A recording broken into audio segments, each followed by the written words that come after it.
नमस्कारम्। ॐ श्री परमात्मने नमः। अथ षष्ठोऽध्यायः।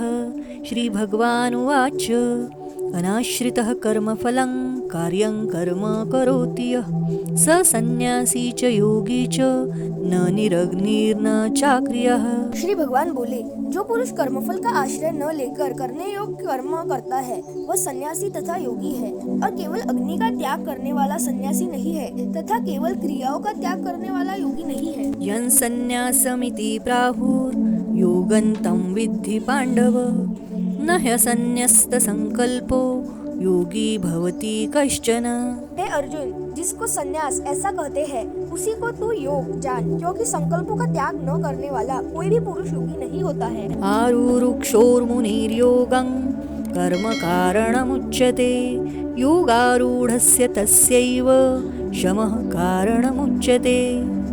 योग में आरूढ़ होने की इच्छा वाले मननशील पुरुष के लिए योग की प्राप्ति में निष्काम भाव से कर्म करना की हेतु कहा जाता है, और योगारूढ़ हो जाने पर उस योगारूढ़ पुरुष का जो सर्व संकल्पों का अभाव है वही कल्याण में हेतु कहा जाता है।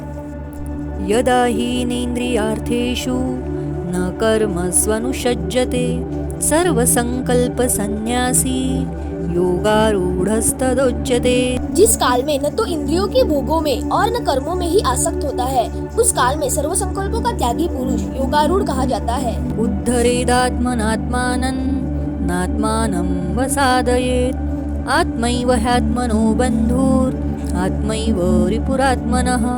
अपने द्वारा अपना संसार समुद्र से उद्धार करे और अपने को अधोगति में न डाले, क्योंकि यह मनुष्य आप ही तो अपना मित्र है और आप ही अपना शत्रु है। बन्धुरात्मात्मनस्तस्य येनात्मैवात्मना जितः अनात्मनस्तु शत्रुत्वे वर्तेतात्मैव शत्रुवत्। जिस जीवात्मा द्वारा मन और इंद्रियों सहित शरीर जीता हुआ है उस जीवात्मा का तो वह आप ही मित्र है, और जिसके द्वारा मन तथा इंद्रियों सहित शरीर नहीं जीता गया है उसके लिए वह आप ही शत्रु के सदृश शत्रुता में बरतता है। जीतात्मनः प्रशान्तस्य परमात्मा समाहितः शीतोष्ण सुख दुःखेषु तथा मानापमानयोः। सर्दी गर्मी और सुख दुख आदि में तथा मान और अपमान में जिसके अंतःकरण की वृत्तियाँ भली भांति शांत है, ऐसे स्वाधीन आत्मा वाले पुरुष के ज्ञान में सच्चिदानंद घन परमात्मा सम्यक प्रकार से स्थित है, अर्थात उसके ज्ञान में परमात्मा के सिवा अन्य कुछ है ही नहीं।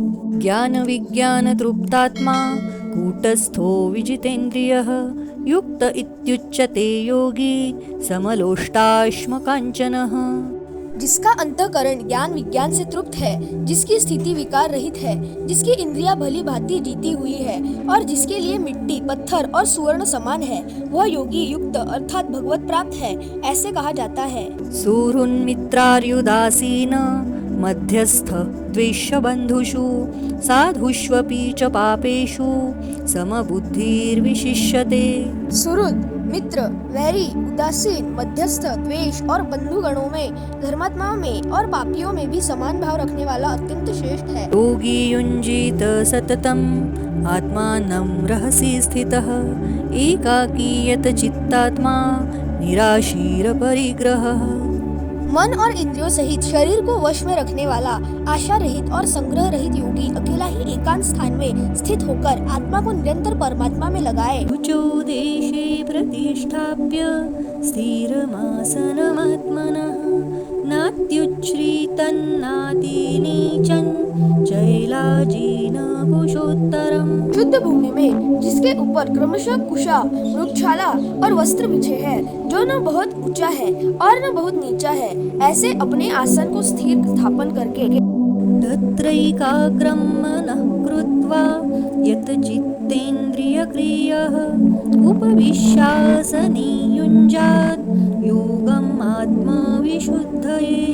उस आसन पर बैठकर चित्त और इंद्रियों की क्रियाओं को वश में रखते हुए मन को एकाग्र करके अंतःकरण की शुद्धि के लिए योग का अभ्यास करें। समं काय शिरो ग्रीवन् धारयन्नचलं स्थिरः सम्प्रेक्ष्य नासिकाग्रं स्वं दिशश्चानवलोकयन्। काया, सिर और गले को समान एवं अचल धारण करके और स्थिर होकर अपनी नासिका के अग्रभाग पर दृष्टि जमाकर अन्य दिशाओं को न देखता हुआ प्रशान्तात्मा विगतभीर ब्रह्मचारी व्रते स्थितः मनः संयम्य मच्चित्तो युक्त आसीत मत्परः। ब्रह्मचारी के व्रत में स्थित भय रहित तथा भली भांति शांत अंतःकरण वाला सावधान योगी मन को रोककर मुझ में चित्त वाला और मेरे परायण होकर स्थित होए। युञ्जन्नेवं सदात्मानै योगी नियतमानसः शान्तिर्निर्वाण परमां मत्संस्थाम् अधिगच्छति। वश में किए हुए मन वाला योगी इस प्रकार आत्मा को निरंतर मुझ परमेश्वर के स्वरूप में लगाता हुआ मुझ में रहने वाली परमानंद की पराकाष्ठा रूप शांति को प्राप्त होता है।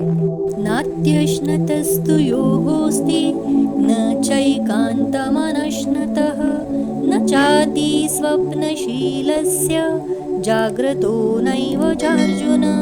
हे अर्जुन, यह योग न तो बहुत खाने वालों का, न बिल्कुल न खाने वालों का, न बहुत शयन करने के स्वभाव वालों का और न सदा जागने वालों का ही सिद्ध होता है। ताहार विहारस्य युक्त चेष्टस्य कर्मसु युक्त स्वप्नावबोधस्य योगो भवति दुःखः। दुखों का नाश करने वाला योग तो यथायोग्य आहार विहार करने वाले का, कर्मों में यथायोग्य चेष्टा करने वाले का और यथायोग्य सोने तथा जागने वाले का ही सिद्ध होता है। यदा विनीयतं चित्तम् आत्मन्नेवावतिष्ठते निःस्पृहः सर्वकामेभ्यो युक्त इत्युच्यते तदा। अत्यंत वश में किया हुआ चित्त जिस काल में परमात्मा में ही भली भांति स्थित हो जाता है उस काल में संपूर्ण भोगों से स्पृहा रहित पुरुष योग युक्त है, ऐसा कहा जाता है। यथा दीपो निवातस्थो नेङ्गते सोपमा स्मृता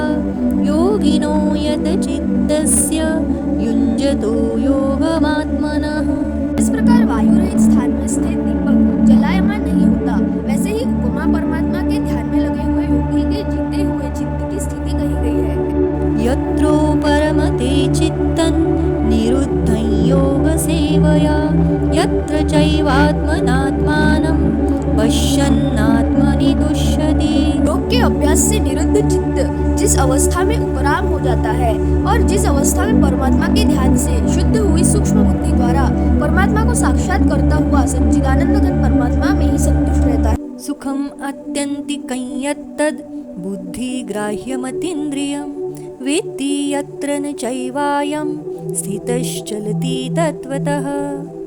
इंद्रियों से अतीत केवल शुद्ध हुई सूक्ष्म बुद्धि द्वारा ग्रहण करने योग्य जो अनंत आनंद है उसको जिस अवस्था में अनुभव करता है और जिस अवस्था में स्थित यह योगी परमात्मा के स्वरूप से विचलित होता ही नहीं। यल्लब्ध्वा चापरल्लाभं मन्यतेनाधिकं ततः यस्मिन् स्थितो न दुःखेन गुरुणापि विचाल्यते। परमात्मा की प्राप्ति रूप जिस लाभ को प्राप्त होकर उसे अधिक दूसरा कुछ भी लाभ नहीं मानता और परमात्मा प्राप्ति रूप जिस अवस्था में स्थित योगी बड़े भारी दुख से भी चलायमान नहीं होता। तं विद्यात् दुःख संयोग वियोगं योग संगितं स निश्चयेन योक्तव्यो योगो निर्विण्ण चेतसा। जो दुख रूप संसार के संयोग से रहित है तथा जिसका नाम योग है उसको जानना चाहिए। वह योग न उगताए हुए अर्थात धैर्य और उत्साहयुक्त चित्त से निश्चय पूर्वक करना कर्तव्य है। संकल्प प्रभवान कामान् त्यक्त्वा सर्वान् शेषतः मनसैवेन्द्रियग्रामौ विनियम्य समन्ततः। संकल्प से उत्पन्न होने वाली संपूर्ण कामनाओं को विशेष रूप से त्याग कर और मन द्वारा इंद्रियों के समुदाय को सभी ओर से भलीभांति रोककर शनैः शनैरुपरमेद बुद्ध्या धूति गृहीतया आत्मसंस्थं मनः कृत्वा न किंचिदपि चिन्तयेत्। क्रम से अभ्यास करता हुआ उपरति को प्राप्त हो तथा धैर्य युक्त बुद्धि द्वारा मन को परमात्मा में स्थित करके परमात्मा के सिवा और कुछ भी चिंतन न करे। यतो यतो निश्चरति मनश्चञ्चलमस्थिरं ततस्ततो नियम्यैतद् आत्मन्नेव वशन्नयेत्। यह स्थिर न रहने वाला और चंचल मन जिस जिस शब्दादि विषय के निमित्त से संसार में विचरता है, उस विषय को रोककर यानी हटाकर इससे बार बार परमात्मा में ही निरुद्ध करे। प्रशांत मनसं हेनै योगिनं सुखमुत्तमम् उपैति शान्तरजसं ब्रह्मभूतमकल्मषम्। क्योंकि जिसका मन भली प्रकार शांत है, जो पाप से रहित है और जिसका रजोगुण शांत हो गया है, ऐसे इस सच्चिदानंद घन ब्रह्मा के साथ एक ही भाव हुए योगी को उत्तम आनंद प्राप्त होता है। युञ्जन्नेवं सदात्मानै योगी विगतकल्मषः सुखेन ब्रह्म संस्पर्शम् अत्यन्तं सुखमश्नुते। वह पाप रहित योगी इस प्रकार निरंतर आत्मा को परमात्मा में लगाता हुआ सुख पूर्वक परब्रह्म परमात्मा की प्राप्ति रूप अनंत आनंद का अनुभव करता है। सर्वभूतस्थमात्मानं सर्वभूतानि चात्मनि ईक्षते योगयुक्तात्मा सर्वत्र समदर्शनः। सर्वव्यापी अनंत चेतन में एक ही भाव से स्थिति रूप योग से युक्त आत्मा वाला तथा सब में समभाव से देखने वाला योगी आत्मा को संपूर्ण भूतों में स्थित और संपूर्ण भूतों को आत्मा में कल्पित देखता है। तु मां पश्यति सर्वत्र सर्वं च मयि पश्यति तस्याहं न प्रणश्यामि स च मे न प्रणश्यति। जो पुरुष संपूर्ण भूतों में सबके आत्मरूप मुझ वासुदेव को ही व्यापक देखता है और संपूर्ण भूतों को मुझ वासुदेव के अंतर्गत देखता है, उसके लिए मैं अदृश्य नहीं होता और वह मेरे लिए अदृश्य नहीं होता।